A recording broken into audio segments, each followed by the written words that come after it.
Block element, ठीक है। और पी ब्लॉक एलिमेंट में हमने जो है ग्रुप 16 जो है अपना स्टार्ट किया था, ठीक है। और इस ग्रुप 16 में हमारा जो आज का टॉपिक है वो है सल्फ्यूरिक एसिड। इसकी हमने प्रिपरेशन भी देखनी है, हमने इसकी कुछ प्रॉपर्टीज भी देखनी है और कुछ यूजेस इसके देखेंगे, ठीक है।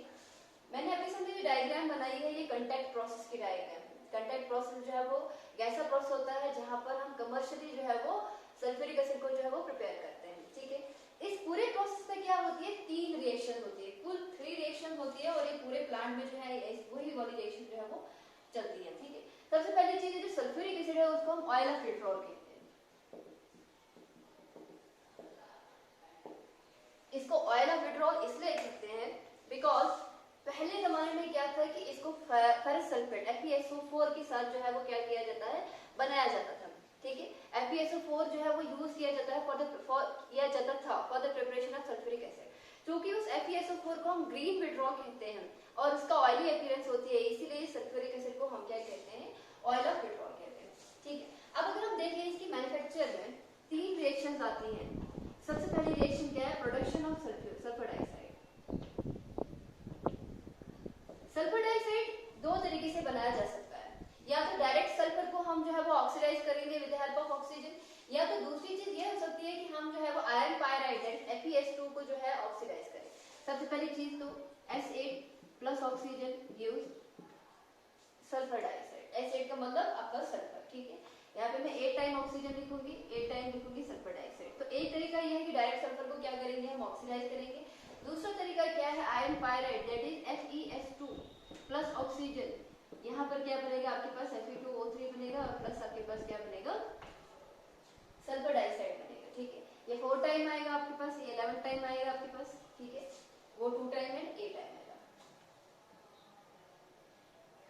8 टाइम सल्फर डाइऑक्साइड। तो पहला जो मेथड है सल्फ्यूरिक एसिड को बनाने के लिए जो इसी कंटैक्ट प्रोसेस में किया जाता है वो क्या होता है, सल्फर डाइऑक्साइड की फॉर्मेशन। ये सल्फर डाइऑक्साइड की फॉर्मेशन दो तरीके से हो सकती है, या तो डायरेक्ट सल्फर को आप ऑक्सीडाइज करेंगे तब भी आपके पास सल्फर डाइऑक्साइड बनेगा, या तो आयरन पायराइड की अगर आप ऑक्सीडेशन करवाते हो तब भी आपके पास क्या बनता है, सल्फर डाइऑक्साइड जो है वो प्रोड्यूस होता है। सेकंड जो स्टेप होता है वो क्या होता है, ऑक्सीडेशन ऑफ सल्फर।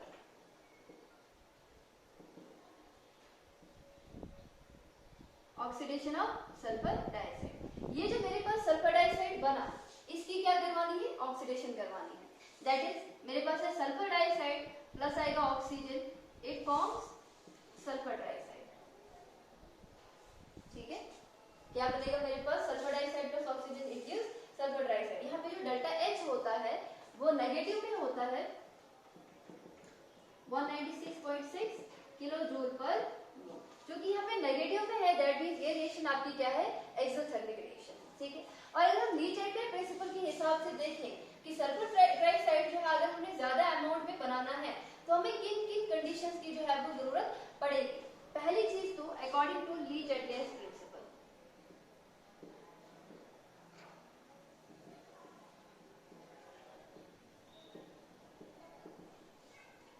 नंबर 1 ये रिएक्शन एक्सोथर्मिक रिएक्शन है, दैट इज फॉरवर्ड रिएक्शन। अगर एक्सोथर्मिक है तो मुझे क्या जरूरत है, लो टेम्परेचर की या फिर हाई टेम्परेचर की।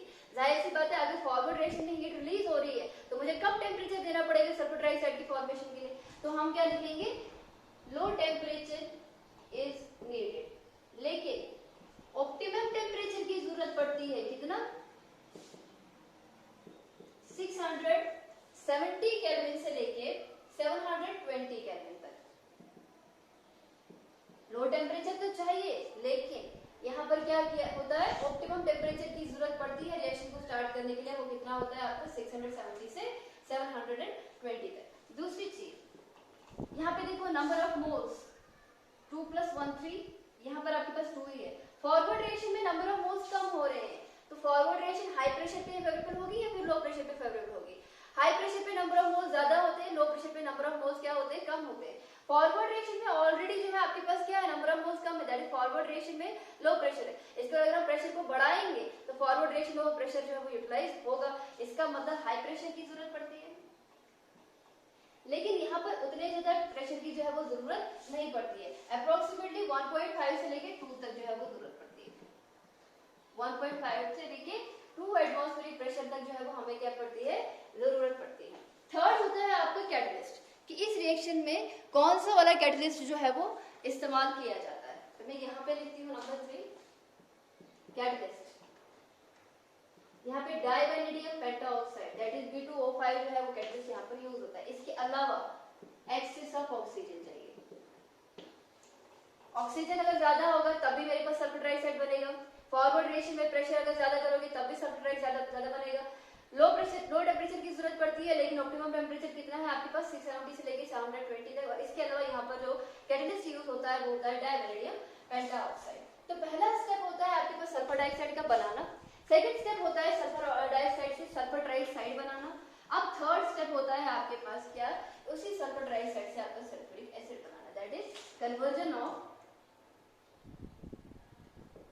Sulphur trioxide into sulphuric acid that is H2SO4। ठीक है, यहाँ पर हम क्या करते हैं, अगर हम सल्फर ट्राइऑक्साइड में H2SO4 that is sulphuric acid pass करवाएं, ठीक है, जो ऑलरेडी अवेलेबल सल्फ्यूरिक एसिड होता है, तो वो बनाता है H2SO7। इसको हम कहते हैं ओलियम। ओलियम का मतलब क्या होता है, sulphuric acid containing dissolved amount of sulphur trioxide. ठीक है, तो ये जो ओलियम होता है अगर हम इसको वाटर में डिसॉल्व करेंगे, इस ओलियम को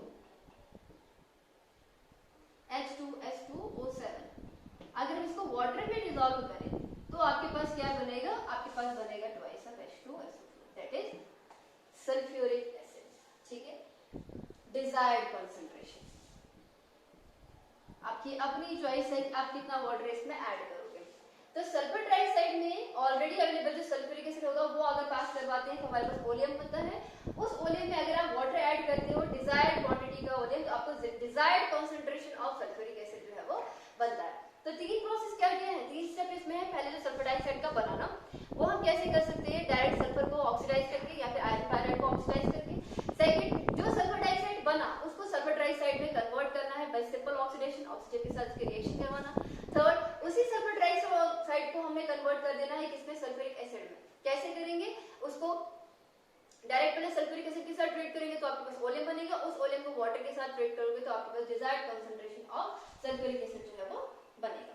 अब बात करते हैं कि ये तीन रिएक्शन जो है वो इस कांटेक्ट प्रोसेस में जो है वो कहां पे होती है, और ये जो आपके पास मैंने यहाँ पे स्क्रबर, डस्ट चैम्बर वगैरह लिखा है, इन सबका क्या काम होता है। अब हम इस कांटेक्ट प्रोसेस को जो है वो एक्सप्लेन करते हैं कि यहाँ पर हर एक चैम्बर का जो है वो क्या क्या काम है। ठीक है, सबसे पहली जो चीज है यहाँ पर वो क्या है, यहाँ पे मैंने लिखा है पायराइट बर्नर। पायराइट का मतलब आयरन पायराइड से यहाँ पर क्या होगा, यहाँ पर हम जो है वो एयर डालेंगे, एयर यहाँ से आ रही है अंदर, इसमें क्या होगी आपके पास ऑलरेडी आयरन पायराइड होगा या फिर सल्फर होगा। ठीक है, और वहां पे क्या होगा, SA that is sulphur oxidise होगा। जो एयर आ रही है यहाँ पर जो सल्फर होगा उसके साथ ऑक्सीडाइज होकर ये क्या बनाएगा, सल्फर डाइऑक्साइड बनाएगा। ठीक है, या फिर ऐसा भी हो सकता है दैट इज आयरन पायराइड यहाँ पर जो है वो पैक्ड होगा, एयर यहाँ से आ रही है दैट इज आपका ऑक्सीजन, और आपके पास क्या बना रहा है ये Fe2O3 और प्लस क्या बना रहा है आपके पास ये सल्फर डाइऑक्साइड।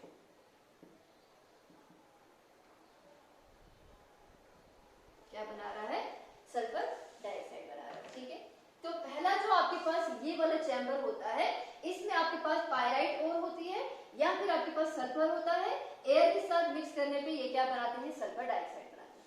अब ये जो आपकी सल्फर डाइऑक्साइड होती है और सम अमाउंट ऑफ एयर जो होती है वो क्या आ जाती है, वो इस तीन में से हम पास करवाते हैं।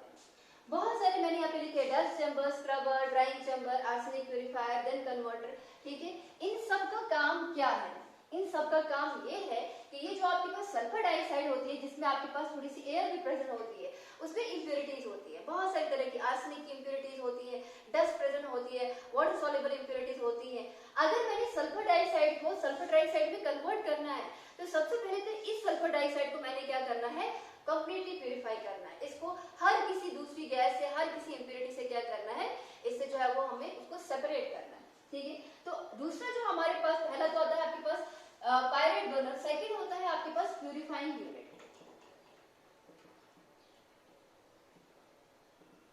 क्या होता है, प्यूरिफाइंग यूनिट। इस प्यूरिफाइंग यूनिट में आपके पास क्या होता है, ये जो मैंने यहाँ पे लिखा है 2 boxes, this is your testing box.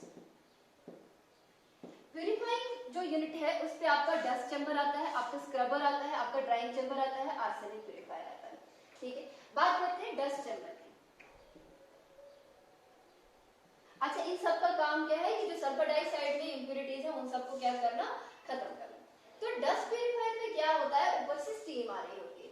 ठीक है, तो जब स्टीम ऊपर से आती है तो इसमें क्या होता है, जो आपका गैसियस मिक्सचर होता है उसमें क्या होते हैं, बहुत सारे जो है वो डस्ट पार्टिकल्स जो है वो प्रेजेंट होते हैं। ठीक है, तो जब हम ऊपर से क्या करते हैं, स्टीम पास करवाते हैं, तो जो भी सल्फर डाइऑक्साइड में डस्ट पार्टिकल होती है वो स्टीम के साथ मिलकर भारी हो जाते हैं और वो क्या हो जाता है, सेटल हो जाती है वो dust particle at the bottom of this dust chamber. तो डस्ट चैम्बर का काम क्या है कि जो आपके पास सल्फर डाइऑक्साइड प्लस एयर है जो यहाँ पर आई हुई है, स्टीम जब ऊपर से पास होती है तो सल्फर डाइऑक्साइड में जितना भी आपके पास डस्ट होती है वो इस स्टीम के साथ मिलके जो है वो क्या हो जाती है, सेटल हो जाती है at the bottom of this chamber. ठीक है, सेकंड जो आपके पास है वो क्या है, स्क्रबर।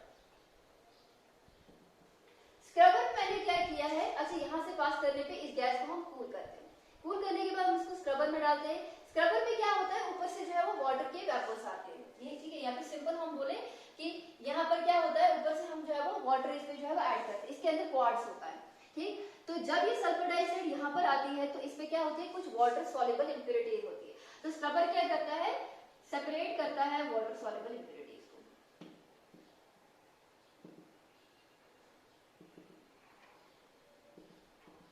तो जो आपकी सल्फर डाइऑक्साइड है प्लस एयर है, जब यहाँ से पास होती है उस सल्फर डाइऑक्साइड में क्या होता है, आपके पास कुछ वाटर सॉल्युबल इंप्योरिटीज होती है। जब ऊपर से वाटर आता है तो वो वाटर जो है उन इंप्योरिटीज के साथ जो है वो मिक्स हो जाता है और वो क्या हो जाती है, वाटर सॉल्युबल इंप्योरिटीज वाटर से अलग हो जाती है और आपकी सल्फर डाइऑक्साइड और एयर जो होती है वो क्या हो जाती है, वो अलग साइड से जो है वो क्या हो जाती है, सेपरेट हो जाती है। थर्ड होता है आपके पास dust chamber, sorry drying chamber.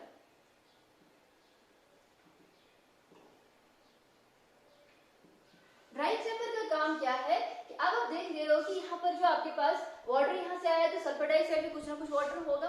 ठीक है, उस सल्फर डाइऑक्साइड में जितना भी आपके पास मॉइस्चर है, ऊपर से सल्फ्यूरिक एसिड आता है, सबको पता है sulphuric acid act as a dehydrating agent. तो जितना भी पानी होता है वो सल्फर डाइऑक्साइड के अंदर मॉइस्चर होता है उस सबको वो क्या कर देता है, वहां से जो है वहां से इसको जो है वो डिहाइड्रेट कर देता है। दैट इज वाटर जो है वो उसकी कंप्लीट जो है वो सल्फर डाइऑक्साइड की कंप्लीट डिहाइड्रेशन करता है, वाटर जितना भी होता है वहां से वो जो है वो निकाल देता है। ठीक है, नेक्स्ट होता है आपके पास कौन सा, आर्सेनिक प्यूरिफायर।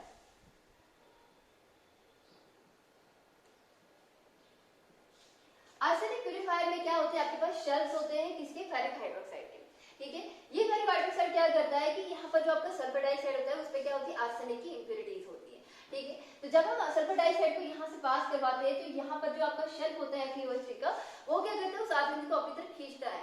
बेसिकली क्या होता है कि जो FeOH3 होता है उसकी हाई एफिनिटी होती है आर्सेनिक के सबस्टेंसेस के साथ। तो जब वो आपके पास सल्फर डाइऑक्साइड यहाँ पे जो है वो आ जाता है तो जो आपके पास आर्सेनिक की इंप्योरिटी होती है वो क्या हो जाता है, उसको ये अट्रैक्ट कर देता है और आपके पास सल्फर डाइऑक्साइड और आर्सेनिक की इंप्योरिटी जो होती है वो अलग-अलग जो है वो हो जाती है। ठीक है, लास्ट होता है आपके पास यहाँ पर क्या, टेस्टिंग बॉक्स। अब इस टेस्टिंग बॉक्स में हम क्या करते हैं, सल्फर डाइऑक्साइड को तो जो है वो पास करवाते हैं और इस टेस्टिंग बॉक्स में क्या करते हैं, लाइट को हम पास करते हैं।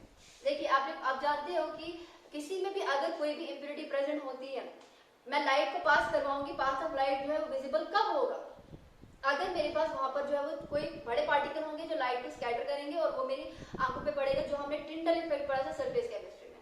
ठीक है, वो लाइट पार्टिकल जो होते हैं वहां पर क्या होता है, लाइट को जब पास करते हैं देन पाथ ऑफ लाइट जो होता है वो विजिबल होता है, बिकॉज वो लाइट पार्टिकल्स का जो साइज होता है वो थोड़ा सा बड़ा होता है, जिसकी वजह से वो लाइट को स्कैटर करते हैं और लाइट हमारे ऊपर पड़ती है और हमें वो पाथ ऑफ लाइट जो है वो विजिबल हो जाता है। लेकिन अगर मेरे पास छोटा से छोटा पार्टिकल होगा, ट्रू सॉल्यूशन में लाइट पास नहीं होती बिकॉज वहां पे स्कैटरिंग होती ही नहीं है। सल्फर डाइऑक्साइड में अगर कोई भी इंप्योरिटी प्रेजेंट होगी, दैट मींस वो जो इंप्योरिटी होगी वो लाइट को स्कैटर कर सकती है और हमें वो पाथ ऑफ लाइट जो विजिबल हो सकता है। अगर ऐसा हुआ, अगर मैंने सल्फर डाइऑक्साइड यहाँ पे लिया, अगर मैंने यहाँ से लाइट को पास करवाया, अगर मुझे पाथ ऑफ लाइट विजिबल हुआ, दैट मींस उस सल्फर डाइऑक्साइड में अभी भी इंप्योरिटीज हैं और मुझे यहाँ से आगे नहीं चलना, बल्कि वापस से इसको डस्ट चैम्बर में डालना है, स्क्रबर में डालना है, ड्राइंग चैम्बर में डालना है, आर्सेनिक प्यूरिफायर में डालना है, बाद में फिर से टेस्ट करना है। तब तक टेस्ट करते रहना है जब तक कि पाथ ऑफ लाइट विजिबल ना हो, दैट मींस उस सल्फर डाइऑक्साइड में अब कोई भी इंप्योरिटी नहीं बची है। अब हम इसको जो है वो कन्वर्टर में से जो है वो डाल सकते हैं। तो जो टेस्टिंग बॉक्स होता है वो हमें ये बताता है कि जो आपके पास गैस पीछे से आई है वो प्योर है या फिर नहीं है। ठीक है, नेक्स्ट क्या होता है आपके पास, नंबर थर्ड जो है प्यूरिफाइंग यूनिट, यहाँ तक हो गई। अब होता है आपके पास कन्वर्टर। इस कन्वर्टर कन्वर्टर में क्या होता है, डाइवैनेडियम पेंटाऑक्साइड होता है, और यहाँ पर क्या होता है, सल्फर डाइऑक्साइड की हम ऑक्सीडेशन करवाते हैं और आपके पास क्या बनता है, सल्फर ट्राइऑक्साइड बनता है। दैट इज इस कन्वर्टर में क्या होता है, जो पीछे से सल्फर डाइऑक्साइड आती है उसकी हम फर्दर ऑक्सीडेशन करवाते हैं in the presence of divanadium pentaoxide. यहाँ पे आपका टेम्परेचर जो है वो 670 से 720 केल्विन होता है और आपका जो प्रेशर होता है 1.5 से लेकर 2 एटमॉस्फेयर प्रेशर होता है, और तब जाके आपके पास क्या बनती है, सल्फर डाइऑक्साइड बनती है।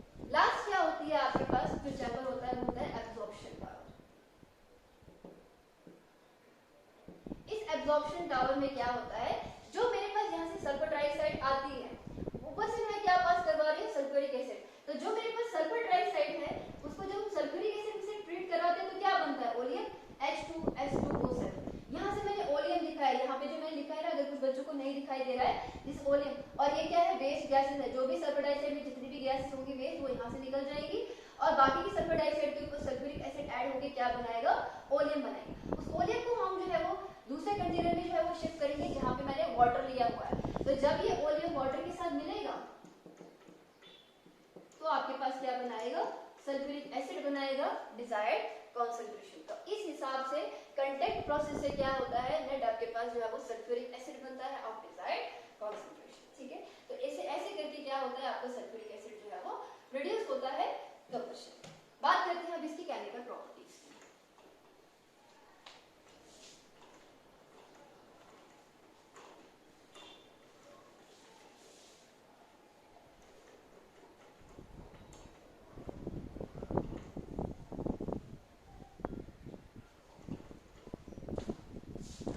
नेक्स्ट है chemical properties of sulphuric acid.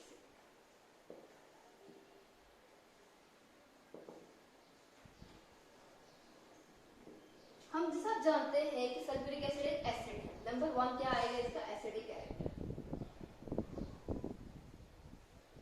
Sulphuric acid क्या होता है, आपका एसिड होता है। क्यों होता है एसिड, बिकॉज अगर मैं एक्वस सल्फ्यूरिक एसिड लूं H2SO4, वो टूट के HSO4 बना सकता है, सॉरी H पॉजिटिव बना सकता है, HSO4 2 नेगेटिव, HSO4 नेगेटिव बना सकता है, ठीक है, या फिर HSO4 नेगेटिव फिर से टूट के H positive plus SO4 2 negative जो है वो बना सकता है। दैट मींस हम सिंपल ये भी लिख सकते हैं कि जो आपके पास सल्फ्यूरिक एसिड है वो क्या बना सकता है, यहाँ पे आप एक्वस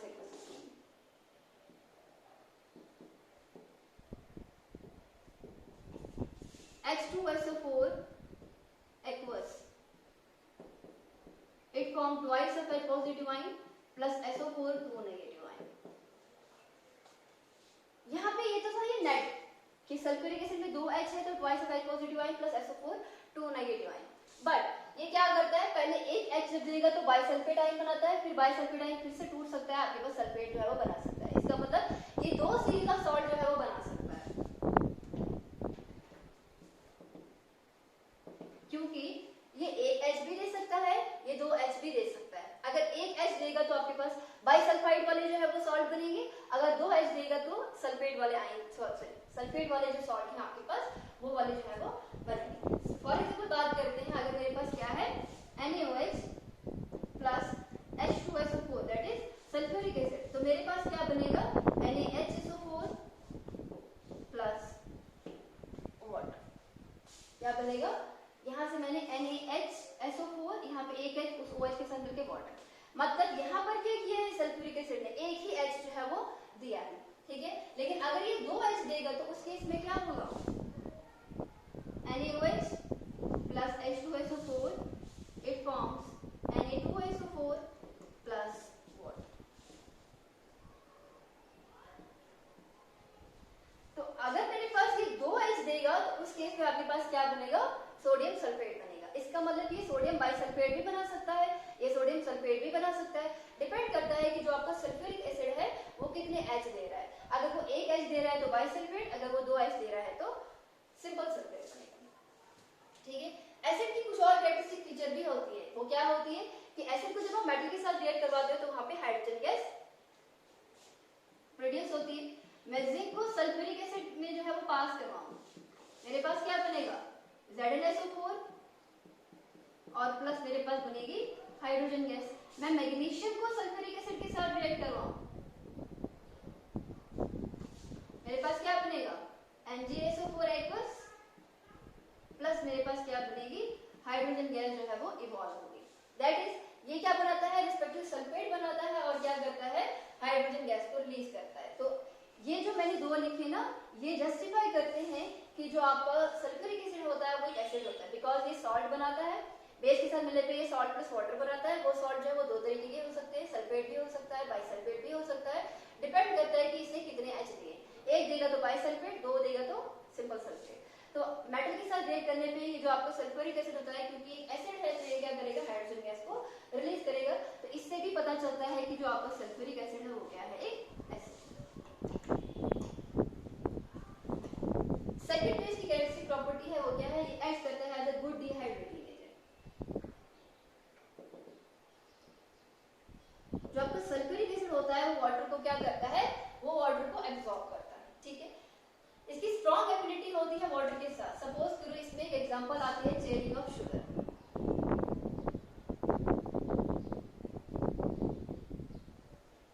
आपने देखा होगा कि अगर आप शुगर को जो है वो हीट करते हो, वहां पर क्या होता है, लास्ट में ब्लैक कलर का बनता है। वो एक्चुअली क्या होता है, सपोज करो शुगर में क्या होता है, आपको सक्रोज है C12H22O11। इसको जब हम क्या करते हैं, अगर हम इसको जो है वो हीट करते हैं या फिर स्ट्रॉन्ग कंसंट्रेटेड सल्फ्यूरिक एसिड के साथ भी अगर हीट ट्रीट करोगे, वो तो मैंने बोला अगर हीट करोगे, अगर हीट ना करो सल्फ्यूरिक एसिड के साथ उसको ट्रीट करो, तो सल्फ्यूरिक एसिड क्या करता है, वहां से जितना भी पानी होता है वो निकाल देता है और सिंपल वहां पर जो है वो कार्बन जो है वो बच जाता है, ठीक है। तो जो ब्लैक कलर का होता है उसको हम क्या कहते हैं, कार्बन कहते हैं। इस प्रोसेस को हम क्या कहते हैं, चेयरिंग ऑफ शुगर कहते हैं, ठीक है। एंड दिस 12 जो कार्बन है is your sugar charcoal, sugar charcoal, ठीक है। नेक्स्ट होता है आपके पास डिहाइड्रेशन ऑफ ऑक्सैलिक एसिड। ये ऑक्सैलिक एसिड को भी डिहाइड्रेट करता है, COOH COOH। इसको आप सल्फ्यूरिक एसिड के साथ ट्रीट करवाओ, यहाँ पे निकलेगा आपके पास carbon monoxide plus carbon dioxide plus निकलेगा water, carbon monoxide, carbon dioxide and H and HO, that is आपका वाटर। तो ऑक्सैलिक एसिड को अगर आप सल्फ्यूरिक एसिड के साथ रिएक्ट करवाते हो तो आपके पास क्या बनता है, कार्बन मोनोऑक्साइड, कार्बन डाइऑक्साइड और वाटर यहाँ से एब्सॉर्ब कर लेता है। थर्ड है आपके पास ये, it removes the water of crystallization from hydrated salt.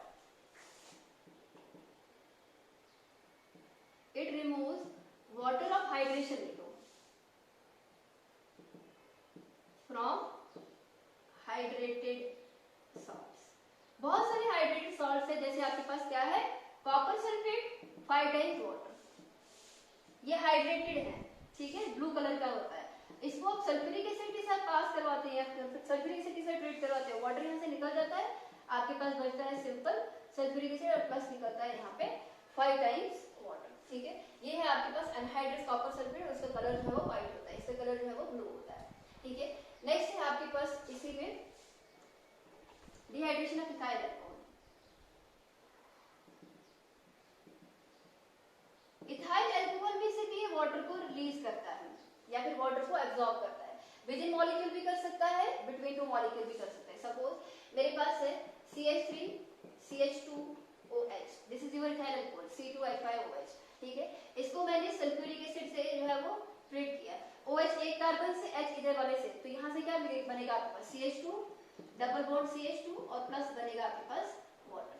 यहाँ पे जो मेरे पास वाटर निकला वो विद इन मॉलिक्यूल है, that is it is intramolecular dehydration, because मेरे पास वाटर निकल रहा है लेकिन एक ही मॉलिक्यूल से निकल रहा है। अगर मेरे पास दो मॉलिक्यूल होंगे C2H5OH plus OH C2H5, that is C2H5OH and C2H5OH, इन दोनों को अगर मैं सल्फ्यूरिक एसिड के साथ जो है वो ट्रीट करूं तो एक में से OH यहाँ से H,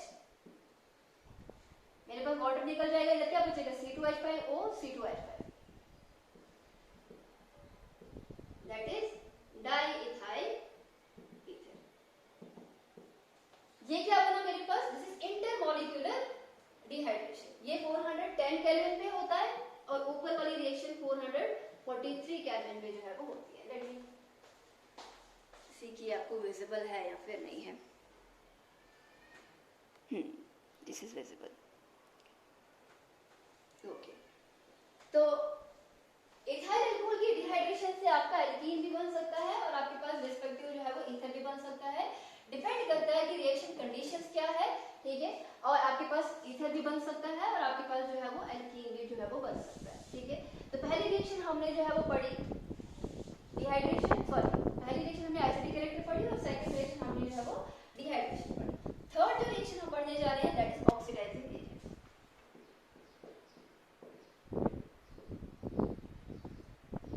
आपका सल्फ्यूरिक एसिड जो है वो एक्ट करता है as a moderately strong oxidising agent.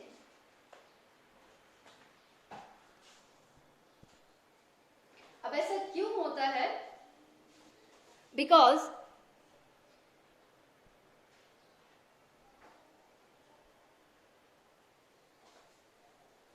this sulfuric acid act as moderately strong oxidizing agent. Sorry for the interruption. वो इसलिए करता है क्योंकि जो सल्फ्यूरिक एसिड होता है उसको जब हम हीट करते हैं तो वहां से क्या होता है, आपका वाटर निकलता है, सल्फर डाइऑक्साइड निकलता है और नेसेंट ऑक्सीजन निकलता है, ठीक है। दैट इज सल्फ्यूरिक एसिड को अगर आप जो है वो हीट करते हो तो वहां से वाटर, सल्फर डाइऑक्साइड और नेसेंट ऑक्सीजन जो है वो निकलता है। ये जो नेसेंट ऑक्सीजन होता है ये किसी को भी ऑक्सीडाइज कर सकता है, इसीलिए आपका सल्फ्यूरिक एसिड जो है वो एक्ट करता है as a, it act as a strong oxidise या माइल्डली या फिर हम बोलते हैं मॉडरेटली स्ट्रॉन्ग ऑक्सीडाइजिंग एजेंट। ये किस किस को ऑक्सीडाइज करता है, it oxidise carbon into carbon dioxide. मैं कार्बन को अगर सल्फ्यूरिक एसिड के साथ रिएक्ट करवाऊं मेरे पास कार्बन डाइऑक्साइड बनेगा, मेरे पास सल्फर डाइऑक्साइड बनेगा और मेरे पास वाटर जो है वो रिलीज होगा, ठीक है। अगर मैंने इसको जो है रिएक्शन कंडीशन अगर देखनी है, सॉरी 2 टाइम यहाँ पे आपके पास आएगा H2SO4 एंड यहाँ पे आपका 2 टाइम जो है वो सल्फर डाइऑक्साइड आएगा, ठीक है, और 2 टाइम्स आपके पास जो है वो वाटर आएगा। कार्बन डाइऑक्साइड में addition of oxygen that means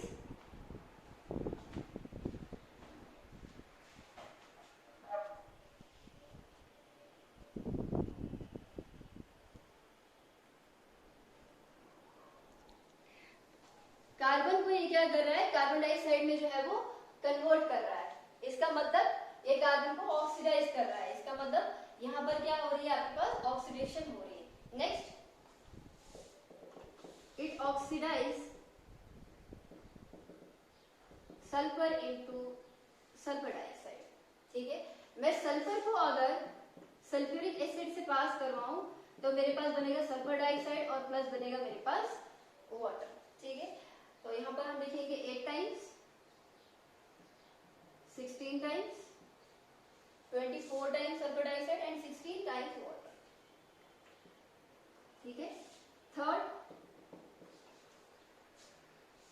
it oxidise P4 to phosphoric acid,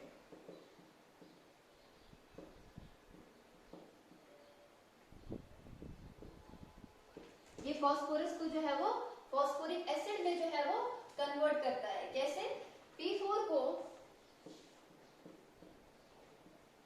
sulphuric acid के साथ जो है वो ट्रीट करेंगे, आपके पास बनेगा H3PO4 plus sulphur dioxide and plus आपके पास क्या बनेगा, वाटर बनेगा, ठीक है। यहाँ पर हम लिखेंगे 10 टाइम्स सल्फ्यूरिक एसिड, ठीक है। हम 4 टाइम लिखेंगे फॉस्फोरिक एसिड, 10 टाइम्स लिखेंगे हम sulphuric acid, sorry sulphur dioxide and 4 times होगा आपके पास वाटर, ठीक है। तो ये इन सब को जो है क्या करता है, ऑक्सीडाइज करता है, किसमें, रिस्पेक्टिव ऑक्साइड में या फिर रिस्पेक्टिव एसिड्स में। दैट मींस ये क्या कर रहा है, इनको ऑक्सीडाइज कर रहा है। क्यों कर रहा है, बिकॉज यहाँ पर क्या करता है, ये नेसेंट ऑक्सीजन को जो है वो प्रोड्यूस करता है, ठीक है। नेक्स्ट रिएक्शन देखते हैं हम, रिएक्शन नंबर 4, वो है आपके पास action on salts.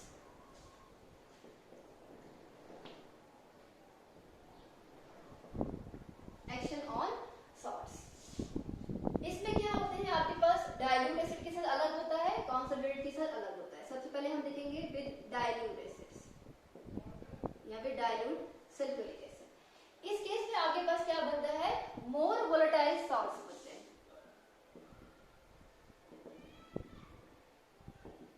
More volatile salts are produced, ठीक है। आपके पास क्या होता है, ज्यादा वोलेटाइल सॉल्ट्स जो है वो बनते हैं। सपोज मेरे पास है sodium carbonate that is Na2CO3, मैंने सल्फ्यूरिक एसिड के साथ इसको क्या किया, ट्रीट किया।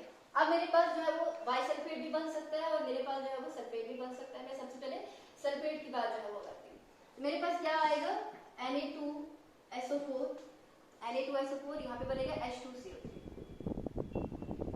ये sodium bisulphate, sorry sodium sulphate जो होता है ज्यादा वोलेटाइल होता है। कार्बोनिक एसिड जो होता है ना वो टूट जाता है। Na2SO4 ऐसे ही रहेगा, कार्बोनिक एसिड वाटर और कार्बन डाइऑक्साइड में हमेशा टूट जाता है। ठीक है, जो आपके पास कार्बोनिक एसिड होता है वो किस पे टूट जाता है, water and carbon dioxide. Next अगर हम बाइकार्बोनेट लेते हैं NaHCO3 प्लस H2SO4, 2 टाइम्स करती हूँ मैं, तो इस केस में क्या बनेगा, NaHSO4 2 times NaHSO4 that is sodium bisulphate, जो कि अगेन ज्यादा वोलेटाइल होता है। और आपके पास अगेन क्या बनेगा, H2CO3।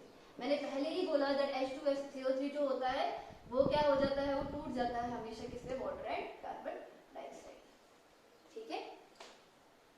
थर्ड, अगर हम सोडियम सल्फाइड लेंगे Na2SO3 प्लस करती हूँ मैं H2SO4 के साथ को, तो मेरे पास क्या बनेगा, मेरे पास बनेगा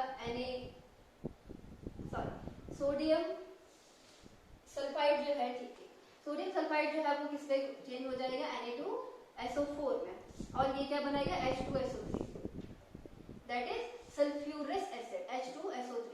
ये H2SO3 जो होता है वो भी एक क्या बोलते हैं अनस्टेबल एसिड होता है, तो ये भी टूट जाता है, तो क्या बनाता है, Na2SO4 वैसे ही रहेगा, प्लस यहाँ पे अगर आपके पास वाटर कार्बन डाइऑक्साइड बना है तो यहाँ पे वाटर प्लस सल्फर डाइऑक्साइड जो है वो बनेगा। ठीक है, उसके बाद Na2S प्लस H2SO4, इसको इसके साथ मिलके H2S और इसको इसके साथ करोगे तो आपके पास क्या बनेगा, Na2SO4 और प्लस बनेगा H2S। H2S गैस जो होती है वो स्टेबल गैस होती है, वो और ज्यादा जो है वो नहीं होती। ये सारे जो मेरे पास सॉल्ट है ये ज्यादा वोलेटाइल सॉल्ट्स है, और ये कहां से बने, लेस वोलेटाइल सॉल्ट से बने। सेकंड है आपके पास विद कॉन्सेंट्रेटेड एसिड। ठीक है, अगर हम कॉन्सेंट्रेटेड एसिड जो है वो लेंगे तो उस केस में क्या है आपके पास, यहाँ पर आपके पास जो फ्लोराइड होते हैं, क्लोराइड होते हैं, नाइट्रेट होते हैं, वो रिस्पेक्टिव किस में जो है वो चेंज हो जाते हैं, रिस्पेक्टिव एसिड में जो है वो चेंज हो जाते हैं। सपोज मेरे पास क्या है CaF2 that is calcium chloride plus H2SO4, तो बताओ इस केस में क्या बनेगा, CaSO4 बनेगा दैट इज एसिड, और फ्लोराइड से क्या बना, H और F मिलकर HF बनाएगा that is twice of HF hydrogen fluoride या हाइड्रोफ्लोरिक एसिड। ठीक है, उसके बाद अगर मैं NaCl को इसके साथ ट्रीट करूं, NaCl प्लस H2SO4, तो क्या बनेगा, इस केस में ट्वाइस अप करूं तो Na2SO4 और Cl और H मिलके क्या बना सकते हैं, दैट मींस क्लोराइड युवाक, फ्लोराइड युवाक, तो ये क्या करता है, इसको रिस्पेक्टिव एसिड में जो है वो कन्वर्ट कर देता है। ठीक है, सपोज आपके पास KNO3 है, पोटेशियम नाइट्रेट, इसको सल्फ्यूरिक एसिड के साथ ट्रीट करोगे, अगेन K2SO4, ये HNO3 के साथ मिलकर ट्वाइस ऑफ HNO3, नाइट्रेट भी जो है वो नाइट्रिक एसिड में जो है वो कन्वर्ट हो गया। तो फ्लोराइड, क्लोराइड और नाइट्रेट जो है रिस्पेक्टिव किस में कन्वर्ट हो जाते हैं, उनके एसिड्स में जो है वो कन्वर्ट हो जाते हैं। फिफ्थ रिएक्शन जो आपकी है वो है प्रेसिपिटेशन रिएक्शन।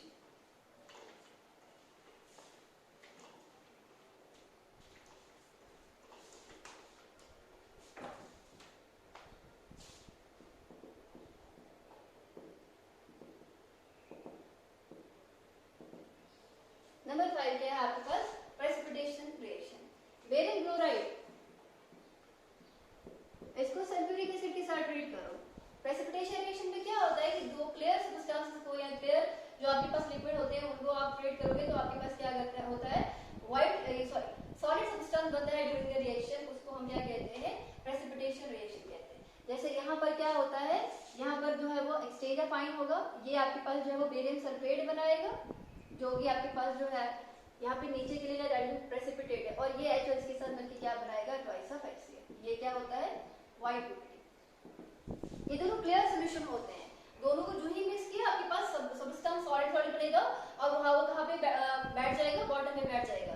वो जो आपके पास व्हाइट सब्सटेंस होगा वो क्या होगा, आपका बेरियम सल्फेट होगा। वैसे ही कैल्शियम क्लोराइड को अगर आप ट्रीट करते हो सल्फ्यूरिक एसिड के साथ, उस केस में भी आपके पास क्या बनेगा, CaSO4 बनेगा और प्लस बनेगा आपके पास ट्वाइस ऑफ HCl। अगेन ये जो आपका कैल्शियम सल्फेट होता है वो भी क्या होता है, प्रेसिपिटेट है, और इसका कलर भी क्या होता है, व्हाइट कलर होता है, that is white PPT. Number 6 miscellaneous reaction.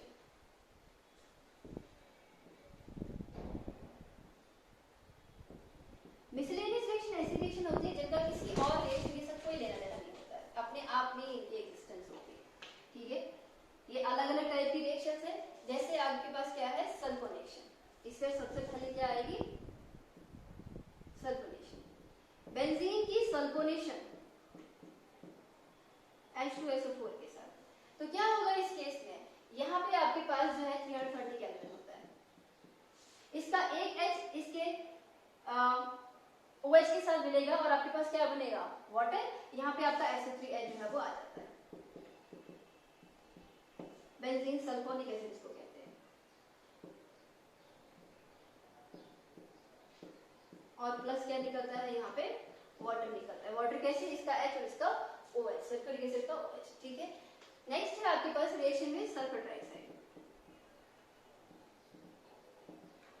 हम जानते हैं कि अगर सल्फर ट्राइऑक्साइड को आप सल्फ्यूरिक एसिड के साथ रिएक्ट करवाते हो तो पहले ही मैंने बोला था कांटेक्ट प्रोसेस में क्या बनता है, oleum H2SO7, this is your oleum. इसी ओलियम में वाटर ऐड करते हो तो आपके पास desired concentration of sulphuric acid वो बनता है। Third reaction with PCl5। Next क्या है आपके पास, रिएक्शन विद PCl5। यहाँ पे हवा इतनी ज्यादा है कि रिएक्शन विद PCl5। ठीक है, सल्फ्यूरिक एसिड को SO2OH प्लस PCl, ये मैंने आपको रिएक्शन करवाई है।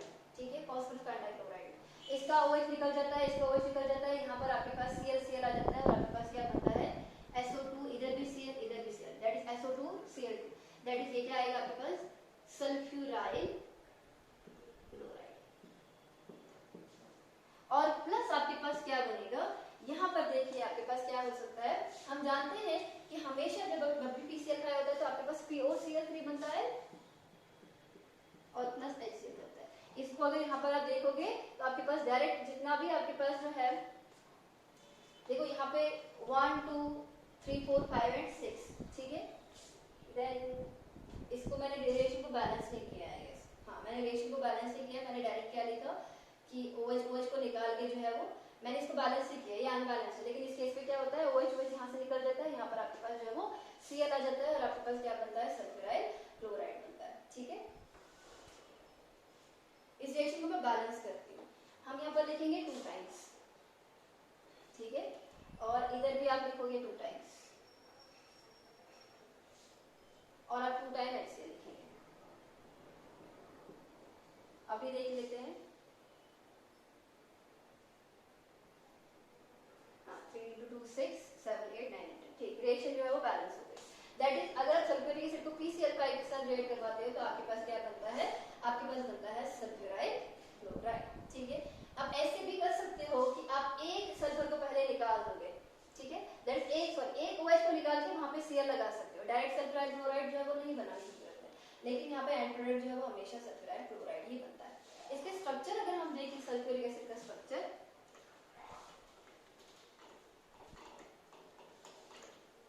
अब हमें इसका स्ट्रक्चर देखना है और थोड़े से इसकी यूजेस देख लेना है।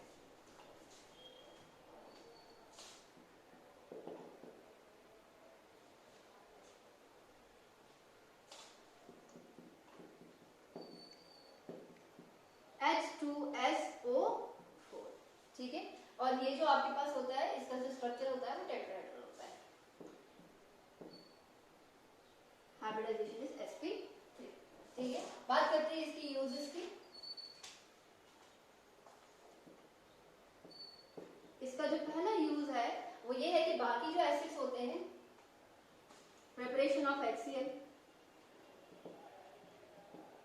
HNO3 एक्स्ट्रा, ये अभी मैंने आपको जो है वो थोड़ी देर पहले जब सॉल्ट के साथ मैंने इसकी रिएक्शन लिखवाई, वहां पे मैंने बताया कि क्लोराइड क्लोराइड नाइट्रेट को अगर आप सल्फ्यूरिक एसिड के साथ रिएक्ट करवाते हो तो आपके पास रिस्पेक्टिव एसिड्स बनते हैं। क्लोराइड लगाओगे तो हाइड्रोक्लोरिक एसिड बनेगा, नाइट्रेट लगाओगे तो आपके पास नाइट्रिक एसिड जो है वो बनेगा। इसके अलावा ये फर्टिलाइजर्स भी बनाता है, बहुत सारे फर्टिलाइजर्स में जो है वो सल्फ्यूरिक एसिड का जो है वो इस्तेमाल किया जाता है, जैसे आपके पास क्या है अमोनियम सल्फेट है।